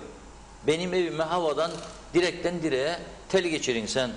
Sana telefon açtığımda arıza servisine 15 gün, bir ay gelemiyorum. Elemanın yok, teknolojin eskimiş, çürümüş, işe yaramıyor. Esas bunu konuşalım, bunu kimse konuşmuyor. Gene konuşulan az mı verdin, çok mu verdin, benim hakkımı yedin, yemedin, para, maaş, şu, bu falan filan. Yani olmaz bu sistem. Bu sendikalarda oturup anlaşması, uzlaşması lazım. Bu yapıyı düzeltmek lazım. Yapabilirler, yaparlar. Yapamazlar. Geçenlerde sormuştum, sağ olsun bir büyüğümüz sendika sayısını 62 tane sendika varmış diye yazdı bana. 62 tane sendika Kuzey Kıbrıs'ta. Bir avuçluk yerde. Ne olur? Nereye gidecek bu ülke? Nereye gidecek bu toplum? Çünkü zamanında öyle yasalar geçirmişler, öyle anayasa yapmışlar ki hiç bunları düşünmeden o günün şartlarına ya ver gitsin da bir destek alalım KKTC'nin ilanına da ondan sonra değiştirik gene. Değişemiyoruz ama. Değişemiyoruz. Yani bu böyle gitmez. Onun için boşuna umutlanmayalım. Şimdi kuracak dörtlü hükümetten ne olacak? Soruyorum, kurdu ve adına da İştihat Hükümeti dedi. Ne yapacak? Daha önce geldiler. Telefonu özelleştirebildiler mi? Yok. Elektriği özelleştirebildiler mi? Yok. Özelleşme dediler bize. Kendi kendimize de icatlarda bir numarayı. Onu da yapamadılar. Peki Toprak Ürünleri Kurumu yok. Ne oldu sebebi? Toprak Ürünleri Kurumu 100 milyonlarca liralık borç altına girdi. Batak, bitmiş ve yaşatmaya çalışıyorlar zoruna. Aynen Kıbrıs Türk olanları batırdılar. Bunlar da böyle. Peki ne değişecek? Günübirlik çıkacak, diyecekler ki bize gaz zammını bir süre için durdurduk ve mutlu olacak vatandaş. Gaz zammı durdu diye bir süre. Veyahut da ekmek fiyatını 3'ün üstüne çıkarmayacak arkadaşlar, işiniz rahat olsun. Bu ülke boyunca mı düzelecek? Yok. Bu ülkenin çok ciddi atılımlara ihtiyacı var. Rum tarafından son dakika girdik. Dün gece bir açıklama yaptı Rum Ulaştırma Bakanı. Son dakika haberi olarak girdik. Yolcu trafiğini artırmak için diyor Rum Ulaştırma Bakanı Yannis Kuros yeni bir eylem planı hazırladık diyor. Ve diyor bu pandeminin bize getirdiği zararları ortadan kaldırmaktır amacımız diyor. Çünkü en fazla etkilenen pandemide ülkeler arasında 5. sıradaymış Rum yönetimi turizm açısından %80 civarında bir turist kaybı oldu. %80 civarında turist kaybı, %70 civarında da Türkiye'nin olmuş. Türkiye, Antalya bir günde 160 tane uçak indirdiği halde %70 kaybı var bir önceki yıl oranla. Bizim buradaki durumumuz vahim. Bizim tam bitmiştir burası. Fakat bunu görmek istemiyorlar. Yani çünkü görebilecek yerin noktada değiller. Yani şimdi hesabı herkes nereye göre var? Açarım telefonu, Türkiye'ye şikayet ederim. Onu bakan yaptırmam, onun da ağzını kapatırım. Yani bizimle ilgili de yaptıkları gibi. Onu da kestiririm, bunu yaparım. İşte Türkiye'de beni kırmaz. Şimdi bu çünkü geçiş sürecinde bana ihtiyacı var. Yürürüm yoluma falan filan. O bir taraf çökmüş, umuru değil. Yahut da efendime söyleyeyim, bu onların sen bağırmasına bakma. Onlarda para çoktur, bırak onları da biz bu tarafa bakalım. Çünkü onlarda oy da azdır. Bizim tarafta daha çoktur. Yani şimdi biraz önce çok enteresan bir şey söyledi Erhan Arıklı. 1,5 milyar para istermiş Türkiye'den. Nereden bulacak 1,5 milyara? 2 ayda. 2 ayda kalmadı. 1 ay. Kayıtlar duruyor. Gazeteler her gün bir tane yükseliyor. Arşivde duruyor. Televizyon kayıtları duruyor. Ne dedi Maliye Bakanı? Sanki bu krizin içinde değilmiş gibi ödeyecek dedi. Aralık daha 800 milyon toparlayalım Aralık sonu için. 850 milyon. Sadece Aralık. Kasım sonu var şimdi ödeyeceği. Dediği doğrudur. 1,5 milyar ister. Ama sen demedin başında ben ödeyemeyeceğim bunu. Bu sene için hiç kimse borçlanmasın. Gidip bankadan 13. maaşı çekmesin diye. Bankalarda cesaret buldu senden. Ödeyeceğim dediğin için. Reklamlar koydular. Dediler ki gelin 13. maaşınızı şimdiden verelim. Yani sanki de bir şey hediye ediyorlar vatandaşa. Vatandaş da sıkıdayken ben 13. maaşları şimdi alalım deyip gidip çekmiştir. Nasıl ödeyeceğim bunu? O günlerde de uyarmaya çalıştık. Hep böyle yanlış anlama, yanlış yorumlama, yanlış değerlendirme. Olmayan bir parayı nasıl vaat edin sen? Şimdi benim cebimde 100 lira varsa ben nasıl vaat edeyim? Program çıkınca geçeceğim sana 300 lira vereyim diye birine. 100 var ya cepte. 200'ü nereden bulacağım? Ha duracağım yolda giderken birine diyeceğim ki Mehmet Efendi'ye ver 200 lira da gideyim birine ödeyeyim de sana yarın geçerken vereyim. Olmaz böyle. Böyle yönetim anlayışı olmaz. Onun için ciddi bir sıkıntı olacak. O görüşteyim ben yani. Önümüzdeki günler ciddi bir kriz. Aralık sonu demiştim her defasında. Kriz derinleşecek diye. Çünkü bunları ciddiyetle izleyen gelişmeleri herkes görebilir benim gördüğüm gibi. Senin gelirlerin düştüyse, binlerce öğrenci gittiyse, bugün Diyalog Gazetesi'nin manşetinde Güzelürt esnafı yani yalan mı konuşuyor? Adamlar diyor ki 1000 liralık satış yapıyorsaydım diyor, şimdi 200'ü zor yaparım, %80 düşüş var diyor. Niçin böyle düştü diyorsun? O da diyor ki öğrenci vardı. Öğrenciler gitti, bizim satışlar düştü. Bir de diyor yerli halkın da alım gücü düştü. Narincici eskisi kadar kazanamıyor diyor. Patates üreticisi bitti diyor. Dolayısıyla kazanç düştüğü için diyor köylünün, çiftçinin, o da bana diyor hayvancının bana gelip para harcayamıyor, alışveriş yapamıyor.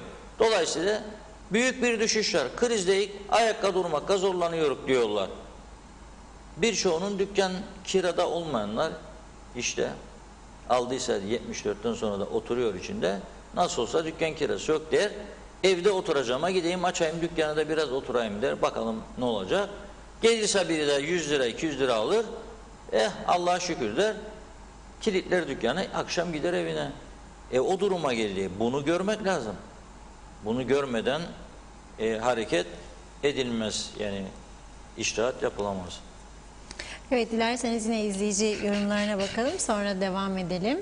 Hasan Naderi, iyi akşamlar. Lefkoşa su ishali hattındaki sorun giderildi mi diye sormuş.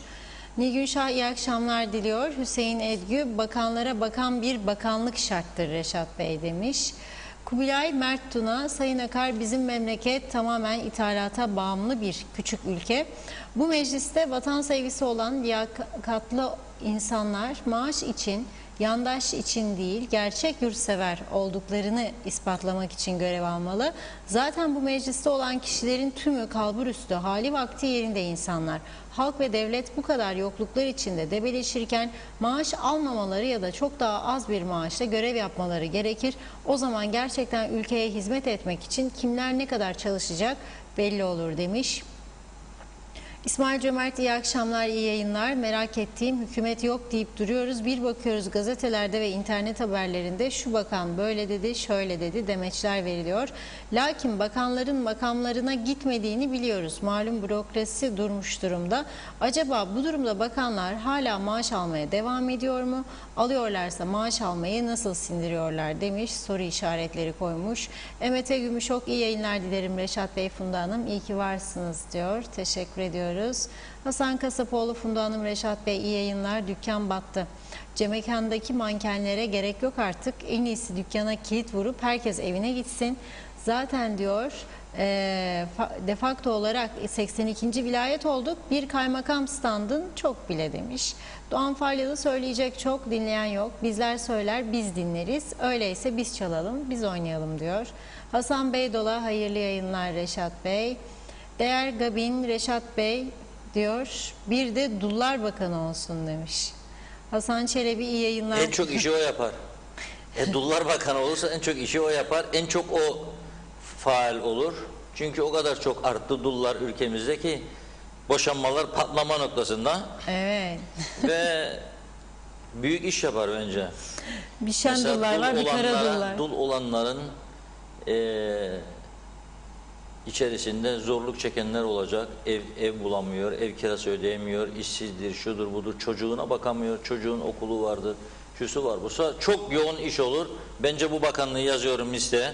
Dullar Bakanlığı mutlaka kurulsun. Evet, Hasan Çelebi de iyi yayınlar dilemiş. Niyazi Aktaş, Funda Hanım, Reşat Bey, Bakanlar Bakanı olsun. Bir de kimse ne yaptığını bilmezler. Yağmur yağdı, mantarlar çıkmadı. Bir de Mantar Bakanı olsun demiş. Sayar Eker, ada küçük derdi büyük. Bizde hükümet yok oldu, karantina bol oldu. Memleket iki siyasetçinin eline kaldı. En iyi hükümet seçime yol açacak hükümettir diyor. Güler Tutkulu, Kuzey Kıbrıs vatandaşı günübirlik Rum tarafına gidip geldiği zaman virüsü alırsa kuzeyde yayabilir. Güneyde olan bir Rum negatif PCR'la gelecek, 24 saat içinde geri dönecek, kimseye bulaştırma ihtimali yoktur. Rum da bizden günlük PCR isteyemez, bizde yaygın virüs yoktur diyor. O yüzden alınan karar çok doğrudur demiş. Delil Şeker, Reşat Bey, hükümetin umudun hükümet diye bir şey olmayacak bundan sonra. Çünkü başkanlık sistemi fiilen başlamıştır diyor. Milletin 50 tane milletvekili ihtiyacı yoktur. Müdürler ne diye maaş alıyor, müsteşarlar ne diye maaş alıyor, bunlar ne iş yapıyorlar demiş. Acaba yeter artık devlet olalım ya da teslim olalım diyor. Ayşe Kalay, hayırlı yayınlar, hayırlı akşamlar dilerim. Reşat Bey, Funda Hanım, iyi ki varsınız. Sayar Eker, Halk Meclisi yarın hükümeti seçsin demiş. Çaresiz olmayalım. Hemen yeri gelmişken söyleyelim isterseniz. Yarın Halk Meclisi nerede? Yarın Halk Meclisi saat 19.30'da Türkmenköy'de. Ayşe Kural Hanım muhtarımız yoğun bir hazırlık yapıyor. Belediye başkanımız Beyermudun'a bağlı olduğu için Beyermudun'un tesislerinde yapılacak.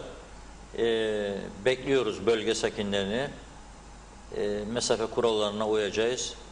Aynı zamanda maskelerimizi de takacağız ve 19.30'da canlı yayında buluşacağız. Sıra Türkmenköy'e geldi. Beyermudu Belediyesi'nin tesislerinde yapacağız. Herkesi bekliyoruz. Güzel bir program olacağına inanıyoruz. Geçen hafta oldukça heyecanlı, hararetli, özellikle katılan milletvekili arkadaşlarımızla vatandaşlar arasında ciddi tartışmalar da oldu. Doğaldır, bu demokrasinin gereğidir. Fikir ayrılıkları var, herkes düşüncesini söyleyecek.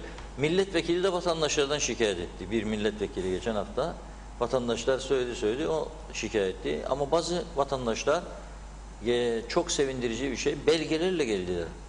Yani öyle atmasyon bizim köyde şu oldu bu oldu falan değil. O belgeleri aldılar geldiler. Hangi sayaçların parası ödenmedi, kaç para borç birikti, belediyenin elektrik borçları, kanalizasyon borçları, ne bileyim işte su motorlarının, köylerin falan hepsi hazırlıklı geldi ve rakamlarla konuştular. Çok güzel. Umarım yarın da öyle olur. Şimdi esas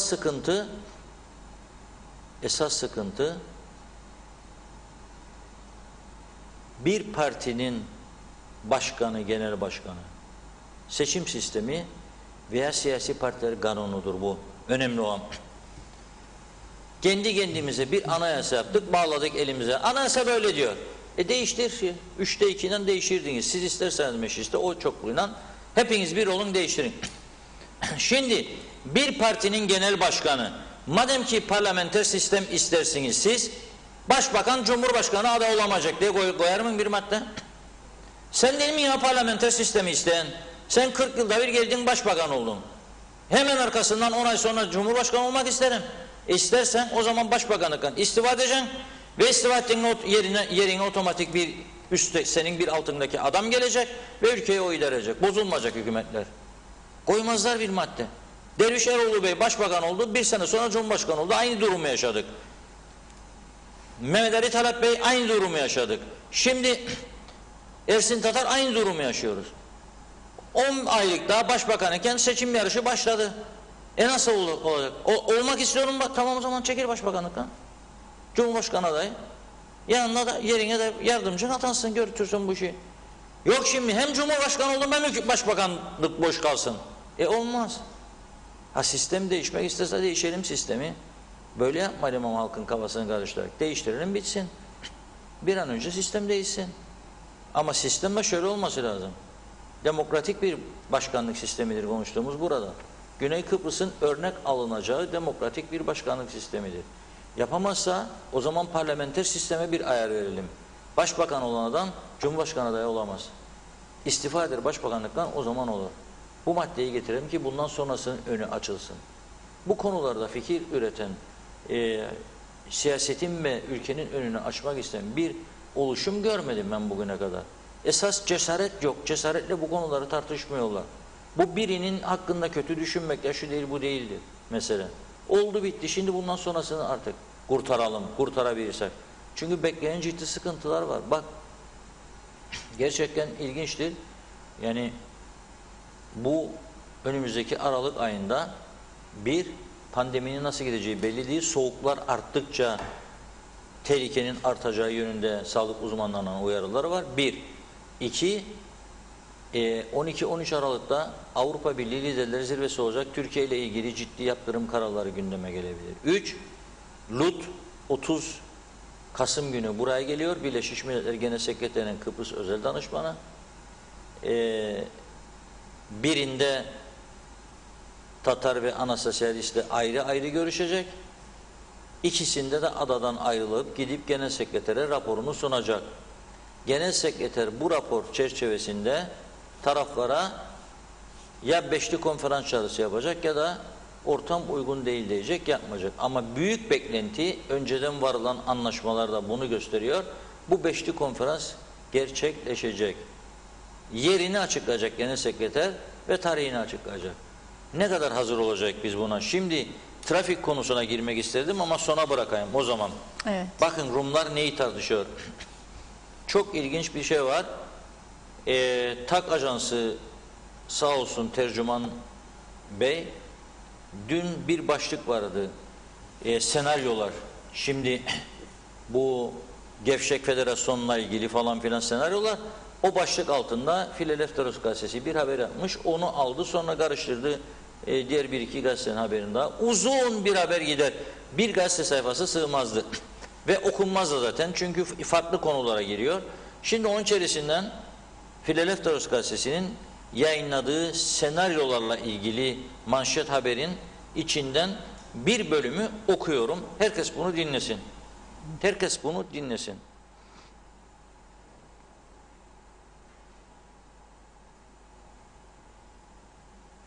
Kuzey Kıbrıs Türk Cumhuriyeti'nin önümüzdeki aylarda ve yıllarda bazı devletler, Azerbaycan, Türkmenistan, Somali gibi tanınması senaryosu göz ardı edilmemelidir. Kıbrıs Rum siyasi eliti bundan sonrasına hazır değildir diyor. O siyasetini suçluyor. Tanınmayla veya ilhakla coğrafik alanın dünyada 5-6 ülke tarafından tanınması ve daha kötüsü vatanımızın diyor Yeşilat kuzeyindeki yarısının fiili olarak bir çeşit Türkiye'nin bir ili olması ve bu gerçekte yaşamak istemeyen, yani il oldu bu taraf, bununla yaşamak istemeyen 15-20 bin Kıbrıslı Türk'ün de jure Kıbrıs Cumhuriyeti'ne taşınmış olması senaryosuna hazırlıklı mıyız diyor. Şimdi hani bizimkiler derler bazen işte biz il olmak istemek, düzenli şey güneye giderek şudur budur. 15-20 bin Kıbrıslı Türk diyor geliyor bize diyor güneye. Şimdi çok mühim okuyorum. Yeni diyor benzeri görülmemiş bir çerçevede Taksim'i diyor 1,5 tipi çözüm mantığına oturtacağız. O zaman dünyaya ne diyeceğiz? Kıbrıslı Türk vatandaşlar uluslararası alanda tanınmış Kıbrıs Cumhuriyeti vatandaşı değil mi diyeceğiz diyor. Kamuya atanma ve meclise seçilme hakları yok mudur diyeceğiz diyor. Ve devam ediyor, burası çok mühim. Örneğin diyor 5 tane Rum holigan ortak bir toplantıda 30 Kıbrıslı Türk'e saldırır ve 3'ünü öldürürse Kıbrıs Cumhuriyeti bunu nasıl yönetecek diyor. Şimdi benim yıllardır hep bütün dostlarımla tartışmalarımda da söylediğim konuşmalarımda da televizyon programları yazılarımda da en büyük korku bu bahsettiği işte 5 tane Rum holigan dedi ya, en büyük korku budur arkadaş. Çünkü niyet, yani bak bu biliyor onların içerisinde Kıbrıs'ı Türklere saldırma niyetinin olduğunu ve öldürebileceklerini de biliyor. Çünkü gördü de zaten 23 Nisan 2003'ten sonra da oldu da öldürmeye teşebbüs de oldu. Bıçakladılar 7-8 yerinden genç bir müzisyenimizi. Çok arabaları demirlerle çubuklarla ezdiler, elediler falan filan. Biliyor. Bırak daha şimdi Kıbrıs'ı Türkleri, kendi aralarında bile bu holiganlar mesela geçen gün 50 kişilik bir grup gitmiş, okul bastı, darmadağın etmiş okulun içini, bir de bildiriler dağıtmışlar. O bildirinin içeriğinde Rum basını yazamadı, sakladı. Neden? Büyük bir ihtimalle böyle bir ifadeler vardır içinde. Yani Türklere yönelik bir şey var. Şimdi 15.000 kişiyi diyor, yani gelirse bize diyor, biz nasıl idare edecek aramızda diyor. İş isteyecekler, vermeyik diyebilecek miyik diyor. Vermeyecek zaten. Ne yapacak diyor biz bunları. Ya bir de öldürürlerse bizimkileri kendilerini diyor ki hazır timleri var, terör örgütleri var, parlamentoda da görev yapıyor. En büyük tehlike budur. Biz kendimizi nasıl koruyacağız buna karşı? Bir tane fikir üreten siyasi parti, bir tane fikir üreten bir örgüt var mıdır?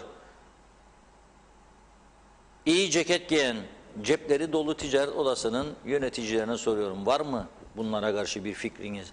Oluşturduğumuz bir gelecek gücü var mıdır? Polisinizi kuvvetlendirmiyorlar. Hala da 1000 eksikle çalışıyor polis. Bunu nasıl kuvvetlendireceğimize dair düşünceleriniz var mıdır? Güvenlik kuvvetlerinin ihtiyacı nedir? Hiç arada bir soruyor musunuz? Gidip görüşüyor musunuz? Gidip sınırda nöbet tutan askerlere bir moral veriyor musunuz? Bir paket baklava götürüyor musunuz? Ya da Kıbrıs'ın o meşhur sütlü böreklerinden ya da içi dolu mamulcunun pastalarından var mıdır düşünen? Gidip ilgilenen var mıdır? Yoksa varsa yoksa meyhane midir her gece? Bu mudur ülke yönetmek, ülke sevgisi? Soruyorum. Otursunlar bir düşünsünler bakalım. Ne haldeyik ve nasıl bu önümüze atılan senaryolara karşı biz kendi tavırlarımızı alacağız? Ne tip senaryolar biz de geliştireceğiz? Böyle bir şey var mı acaba? Varsa birisi söylesin. Ben göremiyordum için üzgünüm yani. Ve en büyük tehlike de budur.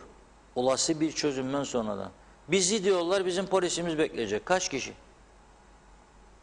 Yani 1500 kişilik bir polis gücüm olursa benim 500 tane motosikletli geldiğinde Sadegirne, bu 1500'de Mausa'da, Lefkoşa'da, oralarda, buralarda, Gönyeli'de, bilmem nerede, Boğaz'da olacak.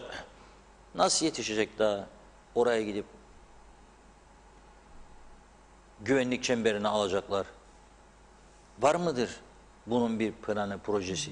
Yapan, çizen, hazırlayan, tartışan ve hazırlık yapan, bir yerlerden kesinti yapıp bunları hazırlamak lazımdı. Ama bunlar ne yaptılar? Şirin görünecek dediler. 13'te verecek dediler.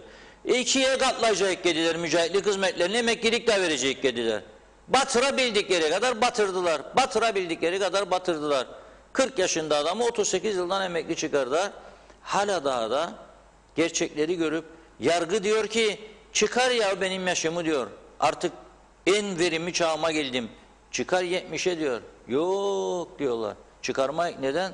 Seni yollayacak, paketleyecek de başkalarını alacak da iş yapmış görünelim, hem de particik, marticik, destecik isterik ihtiyacımız var. Ben bu adamlar bu zihniyetinden bu ülkeyi yönetenlerden neyi bekleyeceğim ve nasıl umutlanacağım geleceğe yönelik olarak? Nasıl? Hadi biri varsa bana söylesin, nasıl umutlanacağım? Hangi gerekçeyle umutlanacağım? Yoktur öyle bir şey. Evet, sonlara yaklaşıyoruz. Diğer konuya geçmeden hızlıca mesajları aktarayım.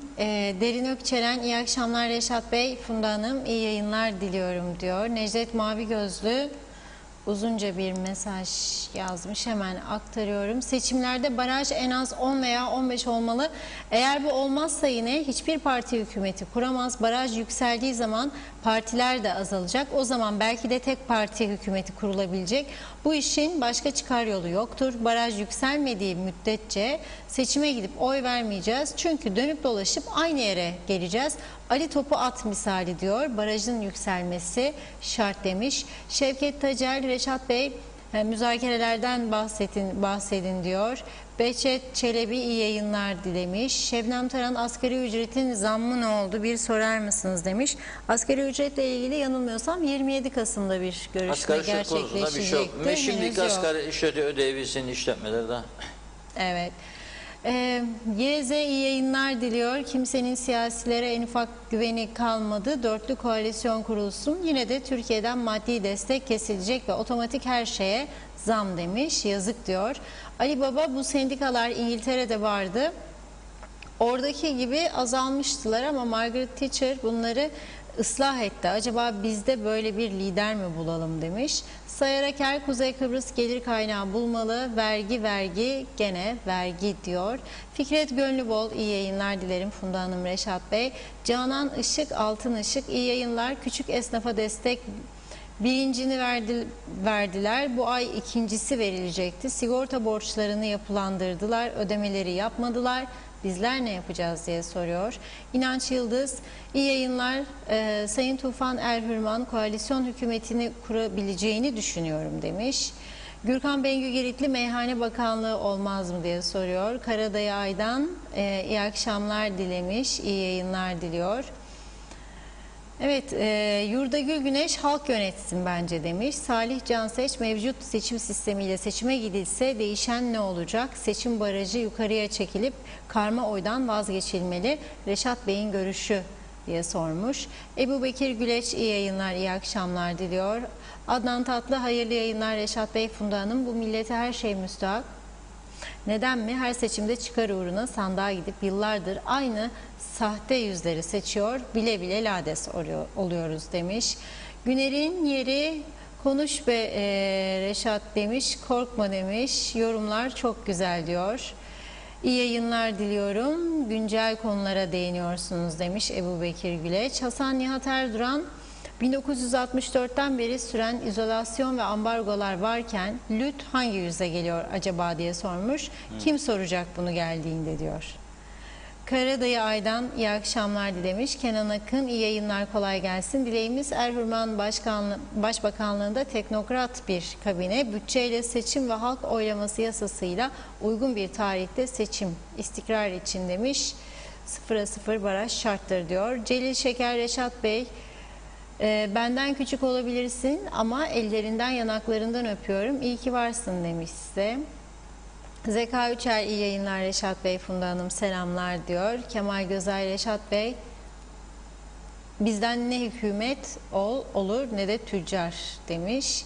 Necdet Mavi Gözlü hayırlı akşamlar, ağzınıza sağlık Funda Hanım, Reşat Bey iyi ki varsınız diyor.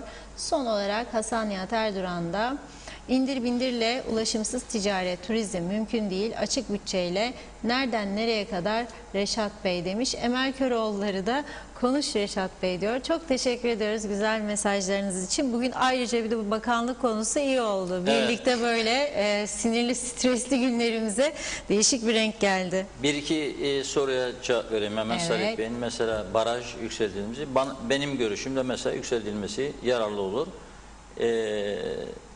Gücün varsa girersin. Bak ne oldu bizim bugüne kadar? Ulusal Birlik Partisi'nden doğdu Demokrat Parti'de, Ulusal Birlik Partisi'nden doğdu yeniden doğuşta, Ulusal Birlik Partisi'nden daha doğanlar, kapananlar oldu geçmişte. İngiliz'in bir lafı vardır, divide and rule der, parçala ve yönet. O taktik uygulandı bizim ülkemizde de yıllarca. İşte UBP'nin belini kırdı, bu taraftan getirdi. Yapmadığına geldi bakan, şimdi gel koalisyon kur yeniden dediler. Geldi koalisyon kurdu. O daha önce bakan yapmadığını mecbur kaldı. Bu da bakan yaptı. Başbakan yardımcısı yaptı falan. Ama bu lüks, bu ülke bu lüksü kaldırmaz artık. Yani bu noktada yetişir artık. 40 yıldır oynandı bu ülkenin her şeyiyle.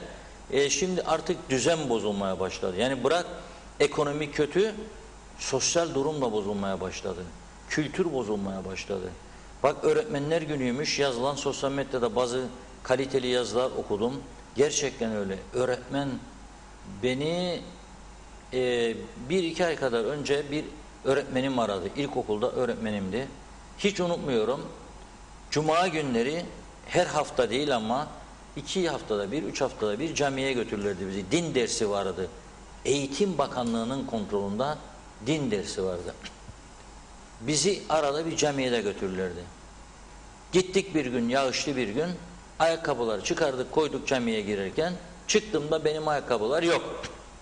Bulamadık. Yağmur da nasıl yağıyor? Hocam dedi bana, beden eğitimi öğretmenim de bizimle gelmişti o gün. Evladım dedi, senin bulamadık hocam, benim ayakkabılar çalındı dedim. Yok. Dedi bana, çok şık ayakkabı da değil daha, çocukluk zamanında neyse bulduğumuz onu giyerdik. Dedi ki, evin nerede dedi. Dedim hocam, ne çok yakın ne çok uzak camiye. Tarif et bana, tarif ettim. Aldı beni omuzuna ve evime kadar götürdü. Omuzuna aldı, evime kadar götürdü. Şimdi olsa %99 cevap ne oluyor? Ara babanı gelsin. Ara ananı gelsin. İstislar gayreyi bozmaz. Çok fedakar, çok çalışkan öğretmenlerimiz de var. Ama genele bakalım. 2 saat günde ders vererek eğitim olmaz arkadaş. Yapabilecek mi 4'lü, 5'li, 8'li, 10'lu şimdi bunu? Eğitimde reform, eğitimde reform, eğitim her seçim dönemi eğitimde tam gün dediler, sağlıkta tam gün dediler. Yapabildi mi?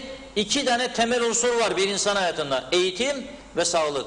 Sağlık yaşamak için, eğitim adam olmak için, kültürlü insan olmak için, ülkeye hizmet etmek için. İkisi de çöktü be arkadaş bunun içinde. Neye güveneceğim? İkisi de çöktü. Neye güveneceğim? Hastaneyi yaptı, Türkiye bitirdi, orada 45 günde sorarım, içi tamam değildir derler. Doktor yok, hemşire yok, hasta bakıcı yok. Nasıl çalıştıracaksın? Allah korusun Rum tarafındakine yarısı bile olsa bende nasıl bakacaksın sen burada? Hangi doktorun, hangi servise, hangi hizmete? Gidiyor bir şekilde işte, freni patlamış araç gidiyor. Yazık. Son bu trafik konusuna da değineyim, değinmezsem olmaz. Bir haftada 56 tane kaza, Kıbrıs gibi küçük yerde, bir ölüm, 15 yaralama, 583.900 lira zarar. Devlet malı bu. Bu ülkenin kaynaklarıdır. Giden 600.000 lira bir haftada. Ama bu ne demektir ha? Çarp 4 ile 2,5 milyon TL demektir. Büyük olaydır. Ve bir de denetleme yapmış polis, ara sıra yapıyorlar. Yettiği kadar elemanlar.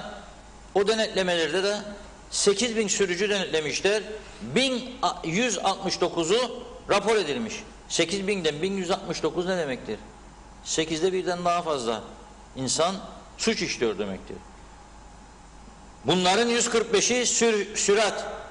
Bastı mı gaza gider diye. Onun arabası var diye bir şarkı var ya. 9 tanesi tehlikeli sürüş, umuru değil. 17 tanesi dikkatsiz sürüş, umuru değil. 113 tanesi seyir ruhsatı yok. 26 ehliyeti yok. Aha aynen buradaki. Getir Halit bakalım. Bugün 1. sayfa Diyalog gazetesi. Lefkoşa'da geçen gün ilginç bir kaza oldu. Çık yukarı. Arabada devrildi baş aşağı. Aldarı götürdü. Gazayı yaptı, bir arabaya da vurdu, ona vurdu, o ona çarptı. Sonra da kayboldu sürücü ortadan. Hadi bakalım. Polis ara babam ara. Bir gün sonra buldular gene. Niçin kaçmış? Arkadaş ehliyeti yokmuş, sigortası da yokmuş. Nasıl ehliyetsiz sigortalı araba süren? Hangi dayıya güvenir de söyler bu adam, bu çocuk bu arabayı? Trafik cezaları yetersiz de ona güvenir. Ne olacak ya şimdi bu? Ölüm de olmayınca ufak bir şeyle kapanacak bu iş. Buna dayanır mı? 133 kişi de araba sürerken, cepte konuşurken yakalanmış. Cepte konuşurken her gün denetlesinler. Lefkoşa Girne yolunda yazacakları cezalarından ben adım gibi eminim, maaşlar çıkar, hiç başka bir gelire ihtiyaç yok. Biz topluma sen yüz verirsen, yap da korkma dersen, o anlamdadır. Denetimsizlik, başıboşluk ve cezaların yetersizliği. O da yapar. Alır telefonu eline. Anne yoldayım geliyorum, karnım acıktı, ne yaptın bana? Bunun için telefonumu açır ya. Ya da canım özledim, dün kalbimi kırdın, bugün bilmem ne yapalım. Olmaz. Gittiğin zaman yap, durduğun zaman yap bunu. Olmaz. Yani bu açıdan çok ciddi tedbirlere ihtiyacı var bu ülkenin. Hiç kimse ne arkadaş, ne dayı, ne kardeş, ne amca bakmadan neyse doğru olan onu yapacak bir sistemin gelmesi lazım. Bugünkü parlamento içinde var mı? Yoktur. Yok. Başkanlık sisteminde de ben daha önce önerdiğim, onu da ekleyeyim, unutulmasın. Bir tek şart, iki şart daha doğrusu. Bir, temiz kaydı olacak polisten, herhangi bir suç işlemiş olmayacak. İki, 5000 tane imza. Cesaretin varsa buyur mindere. Toplarsan 5000 imzayı vatandaştan ki senin aday olmanı destekler, gel çık mindere. Yok bana 10 tane Cumhurbaşkanı adayı çıkaracaksın. Sonra da diyeceksin yasa gereğidir. Hepsi de devlet televizyonuna çıkarılması lazım. Odur budur budur. Doğa etsinlerde daha adaylardan 2-3 tanesi kıyamet koparmadı. Yoksa hakkı vardı.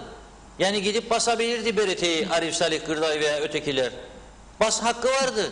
Eşit davranmak zorundadır adaylara. Davranmadılar.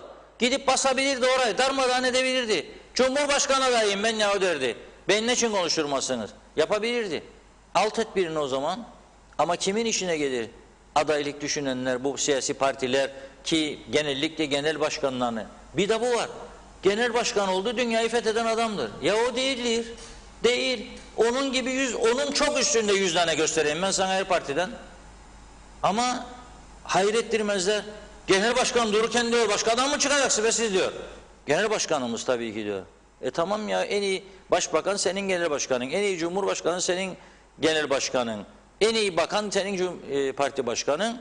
Tamam da o zaman kötü kim? Biz miyiz? Vatandaş mı kötü olan? Yani. Evet, son birkaç mesaj var, onları da evet, öyle aktarayım sizde da bitsin öyle bu o zaman. Topu atıyorum buradan. Hop. Tamam, topu aldım, bitirin. size geri atmayacağım. Reşat topu attı. Evet, Ayşe Kalay diyor ki Reşat Bey bence siz olun başbakan, halkın sesisiniz, yakışır, adaletlisiniz demiş. Hasan Nihat Erduran günahım neydi ki 60 yaşında emekli edildim diye sormuş. Taceddin Demir kolay gelsin, hayırlı akşamlar dilerim diyor. Mehmet Ek iyi yayınlar, size İstanbul'dan yazıyorum, lütfen hükümete duyurun. Buradan Kuzey Kıbrıs'a gelmek istiyoruz fakat uçak biletleri can yakıyor. Vatandaşlar için bir charter uçak ayarlasınlar. Pahalılığından memlekete gelemiyoruz. Lütfen sesimizi duyurun diyor. Yeşilada Cenk iyi yayınlar, bu güzel program için teşekkürler. Artık koltuk kavgası bitse de bu asgari ücretliyi düşünseler demiş. Serdar Karabulut, seçim barajını yükseltmek her seçimden sonra ortaya çıkan meclis halkı temsil etmiyor konusu daha belirgin hale gelecek. Tek başına iktidar bile icraat yapmakta zorlanır diyor. Daha önce okumadığım kişilerden Emel Köroğulları, çok haklısınız. Bu öğretmendir adam eden çocukları ama öğretmenler okul açılmadan grev derdine düşüyorlar demiş. Ve son olarak Menderes Güneş'te iyi yayınlar, daha dibe vurmadık. Siyasilerin çoğu sorunsuz davranıyor. Madem devlet olmadık teslim olalım demiş. Evet, çok teşekkür ediyoruz mesajlarınız için ve bugünlük de gündem özeli burada noktalıyoruz. Yarın yine aynı saatte görüşmek üzere. Hoşçakalın.